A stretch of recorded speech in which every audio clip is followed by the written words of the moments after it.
What's it called one more time? Staphylococcal aureus. Staphylococcal. Staphylococcal, and aureus is Aureus.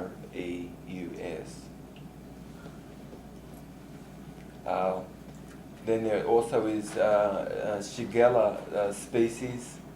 Shigella, that also, the source of that is generally humans. The onset is about 1 to 7 days. What do you mean the source is humans? How it came to be in the food, contamination from humans. We're going to talk about this in a second right now. What was that one that you just, the last one? Shigella. There's all sorts of Shigella species. And then the onset time after having consumed a food that was contaminated is about 1 to 7 days. And then there's listeriosis. Listeriosis. Could you spell that? Listeriosis. The source for that is generally infected animals and water that was used. And the onset of that incubation time can be about 1 to 3 weeks. So like a dead animal in a stream? Yeah. So now, a couple of things. Generally, around preparing food, one should either have a situation where all the hair completely is kept and put together thoroughly, or one has a hat, one puts the hair back and has a hat.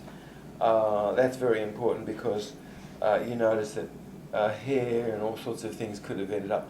So another thing is when you're preparing food, you're not leaning over the food, preparing the food, because then there could be saliva in there and all sorts of things, God help us.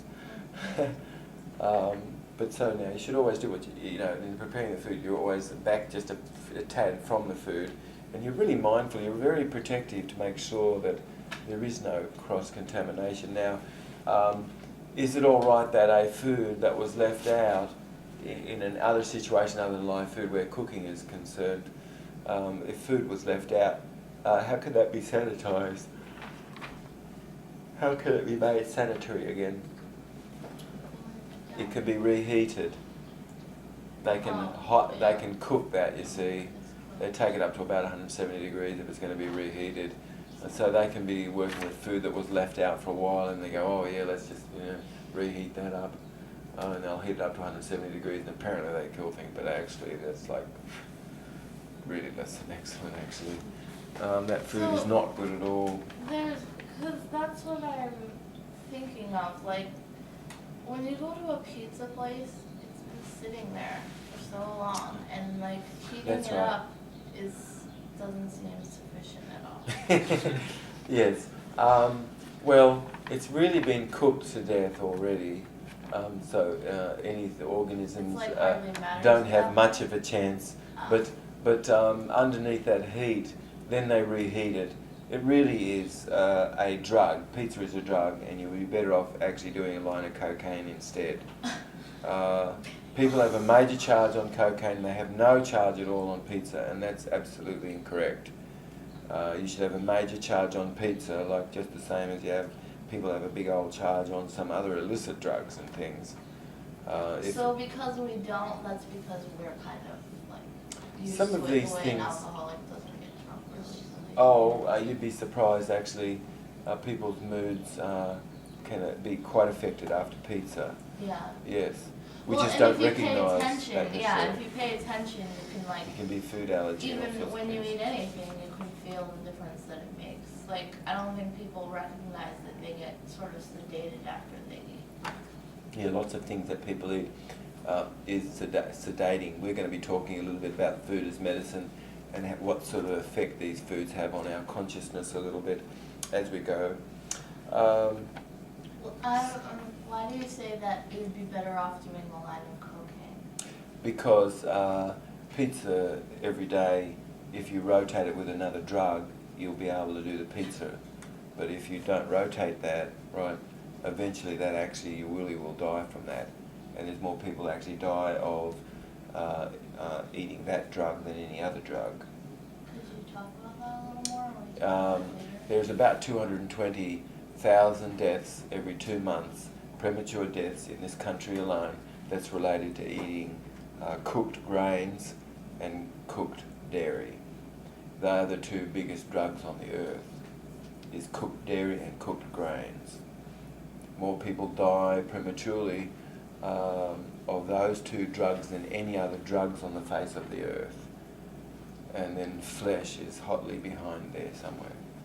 But actually, What do people say? starch Like, what kind and of things? dairy is the worst. 'Cause when someone dies, nobody says, well, they died because they were Course, eating too of much course dairy. not, So of course not. what do we say That's instead? right. What They, do wouldn't that be so lovely? They'd say, oh yes, that's right.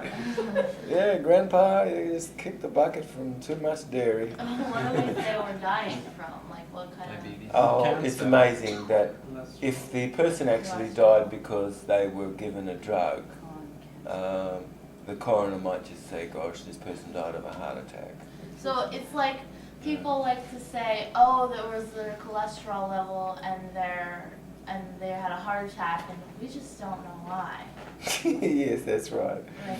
I think that's sort of an accurate kind of a sort of a thing Yeah, that, that's what that happens. generally is the sort of thing said actually. All right, we just have a little bit more left and we're done here. Everybody's been really patient. So now, when we work with live food, is because it's not cooked, you see, we're not reheating anything or cooking anything to actually kill microorganisms and that sort of thing.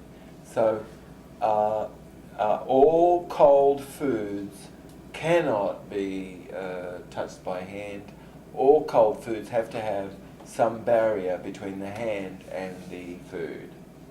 And that is absolutely very important, because actually if a health inspector saw you, they absolutely would pour Clorox all over all of the food you were preparing, so nobody could eat it, and they just would call that garbage actually. Okay, so we have just a few minutes left So you here. mean you've got to wear gloves if you're touching food? is that what Yes, you're saying? you absolutely have to wear gloves. If you pick something up, you have to have a barrier between your hand and what you're picking up. And it's just good practice. It's just good hygiene. It's just really good practice, that's all. You know. Where I work is a fish market, and they all wear plastic gloves, and then they handle money also. Yes. Okay, That's great not question. serious. Is that okay? Wow. It's not really, but in the fish market, they don't care because actually the fish is going to be cooked. And so it might be okay in a situation like that.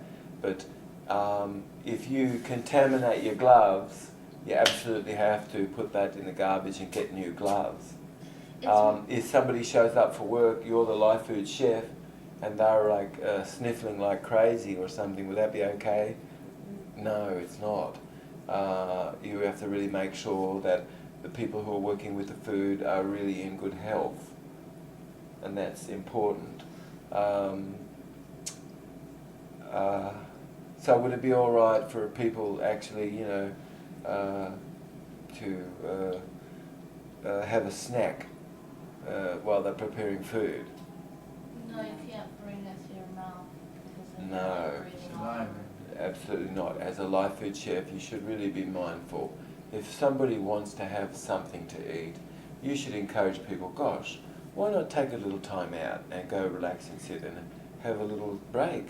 That's so very important that somebody has a break. If somebody wants to have a little bit of a nibble, but they're eating whilst they're actually doing something, it's like, whoa, do you do that actually? The person might say, yeah, I do this all the time. It's like, oh my God, you mean you're eating on the run? The person says, yeah. But you see, the person, you have to be very relaxed whilst you eat, because blood can only be around the stomach when one is perfectly relaxed. If one is thinking of taxation or Or watching the thinking news. of the news or something, yeah, right, their blood is less than going to be around the stomach like it should be. Actually, when people think of their tax and all this sort of thing, the blood immediately rushes to the arms and the legs, actually for action, you know. That's right. And also too, the brain is not able quite to turn itself off yet. you know, and it's amazing because passively being moved is only a very recent phenomena for us, and so we're still learning to be able to disengage the brain, and so still yet we have like patterns of being on an elevator, for instance, an escalator, and then as it goes into the floor, you know, if it's not a moving escalator, everybody sort of has got that little bit of anticipation of what it's supposed to do, but it's not moving, but you still sort of did that. It's like, wait a minute, what's happening here, you know? Don't have control of my brain, I know this thing's not moving, but it sort of happened to me anyway. It's a recent phenomena, the idea of our being passively moved. But that's very important that we make sure that you're perfectly relaxed whilst you eat. There could be no eating around the food because then stuff can get dropped and all sorts of things in the food that's being prepared. That's very important. There can be no touching of the nose or touching of your hair or anything like this with your gloves and then going back to the food. The health inspectors generally appear as a regular customer, and she or he is sort of just comes in, you know, in a trench coat. but they generally won't tell you at all, you know, that they're a health inspector or anything like that, but they'll just observe everybody, you know, out of the corners of their eyes so it doesn't look like they're observing anybody. But they're going to watch you like a hawk and just to really see that everything really is being done properly. And there could be a violation. A violation can be touching your hair like that, you know, and then working with food. Like, absolutely have to make sure that you have new gloves on. So there should be always a barrier between you and the food that you prepare if it's going to be cold food. Most of all of our food sort of more or less is sort of on this level. Can we warm something up? Yeah. Absolutely. How could we have it warmed up? If it first came out of the... Dehydrated? Yeah, possibly. It could be warmed up more perhaps. But, right. So how do we store things that are ready to serve? How are they stored? They have to be at... Tight containers? Yes, and they have to be at... 41 degrees. 41 degrees, excellent. Excellent, Michelle. They have to be held at 41 degrees.